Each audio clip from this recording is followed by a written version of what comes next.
Yo, salut tout le monde, c'est Final Fantasy 4 à l'appareil, j'espère que vous allez bien. Aujourd'hui, on se retrouve pour la review de l'épisode 81, il me semble, de Boruto. Donc, c'est l'épisode qui est sorti la semaine passée. J'ai eu un peu de retard. Demain, il y a déjà l'épisode 82 qui va sortir.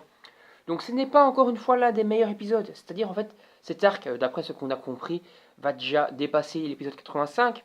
Donc, à mon avis, ce sera un arc d'au moins une vingtaine d'épisodes qui commence à mettre en place un peu toute une guerre, un peu toutes des conflits et un peu toutes des espèces de petits débats et un peu toutes des espèces de trahisons politiques. Ça peut être donc assez intéressant, c'est-à-dire que Iwa est occupé à se manger un putain de coup d'État qui conduit à une guerre ouverte contre Konoha, puisqu'il y a déjà eu pas mal de Junin, donc de ninja moyenne classe de Konoha, qui ont été tués dans ces affrontements. Donc ça promet quand même du lourd, mais là où le bas blesse, c'est qu'on voit vraiment qu'ils veulent gagner du temps, qu'ils grattent pour gagner du temps, et c'est-à-dire qu'en fait cet arc aurait pu être fini peut-être en 13 épisodes, peut-être 14 grand max, mais que tu as au moins 5, 6, 7 épisodes qui sont là pour remplir. On avait déjà eu le cas avec les espèces d'énigmes dans la grotte de l'ermite Rikuja, pour pouvoir donc avoir accès à la mémoire du serpent laissé par Mizuki pour avoir les indices que Mizuki avait laissés, où on avait plein de petites énigmes à la con et tout, qui avaient été là pour faire gratter du temps, et où le combat d'ailleurs contre Garaga avait également été mis là pour gagner du temps. Le combat avait quand même traîné en longueur sur pas mal de trucs un petit peu random. Et ici, cet épisode 81 est encore une fois ce qu'on n'aime pas dans cet arc, c'est-à-dire un truc pour gagner du temps. C'est-à-dire que ça va être un épisode assez axé sur Imogen. Imogen qui va rencontrer, j'arrive plus à revenir sur le nom de la bestiole, une espèce de petite bestiole qui semble liée à Kokuyo et qui va, entre guillemets, se lier d'amitié avec cette espèce d'animal. Donc cette espèce de petit animal, ce petit être, que pourquoi pas Imogen pourrait par après dessiner pour utiliser en combat, parce que ces bestioles sont quand même assez balèzes en combat, mais on se rend compte qu'elles n'ont pas une durée de vie très intéressante. Donc au final, ça n'a pas vraiment d'incidence, ça n'a pas vraiment d'importance. C'est pour qu'ils créent cette espèce de bestiole, entre guillemets, pour l'utiliser en combat et qu'elle dure même pas 10 secondes et qu'après elle disparaisse, entre guillemets en combat je parle, ça serait quand même, ça sert à rien, quoi, c'est complètement con. Et donc c'est encore une fois un truc pour faire du remplissage, un peu créer comme dans plein d'animes, une espèce un peu de rencontre animalière entre un des personnages principaux du manga et un animal tout simplement qui va donc se lier d'amitié, avoir une petite amitié avec. Comme tu as ça dans plein de trucs, hein, c'est un peu, t'as l'impression limite de regarder un fillers. Enfin, Pokémon en soi c'est tout des fillers parce que en soi le manga papier n'est jamais représenté en animé, à part peut-être dans certains trucs un peu de fans et tout, genre les trucs Red Génération, je sais pas quoi là. Mais de base, non. Mais ici, tu as l'impression de regarder un épisode de Pokémon, c'est-à-dire que Imogen va se lier d'amitié avec une espèce de petit Pokémon, et il va avoir une espèce de petite annexe fillers où il va falloir aider ce petit Pokémon à mener sa vie tranquille. Voilà, c'est un petit peu ric-rac au niveau du scénar, et c'est un truc, on va dire, pour faire du remplissage. Quoi. Ça se voit clairement qu'ils essayent, entre guillemets, que le manga papier prenne encore plein d'avance, que limite l'arc Kara soit terminé lorsqu'ils vont commencer l'arc Tendo. Donc l'arc Tendo qui est donc un arc qui se passe entre l'arc des Ototsuki et l'arc Kara, un arc entre guillemets qui n'est pas très intéressant de base, même dans le manga papier, hein.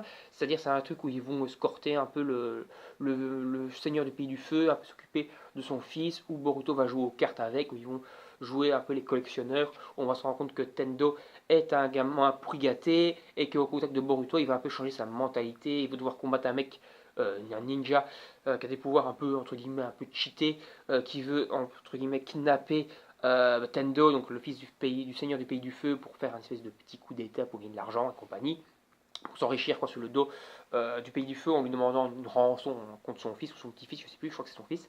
Voilà, c'est un peu un truc à la con, ça limite ça peut être un filler ça, et c'est quand même présent dans le manga papier.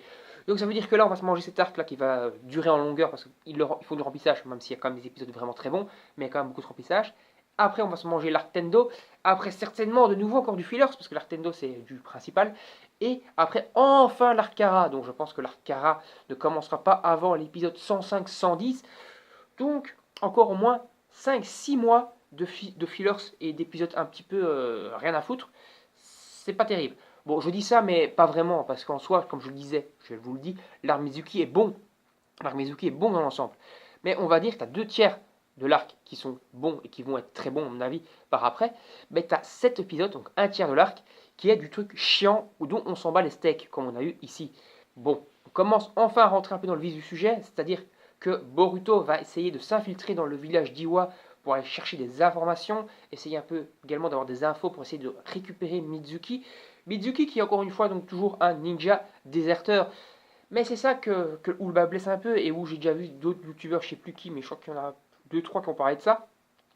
Mizuki, on le sait, nom de Dieu, on le sait qu'il va revenir sur le droit chemin, puisqu'il est dans le manga principal, dans l'arc principal Kara, qu'il est dans l'équipe 7, qu'il est de nouveau plus persona non grata, que limite tout le monde, nouveau, le kiffe au village de Konoha.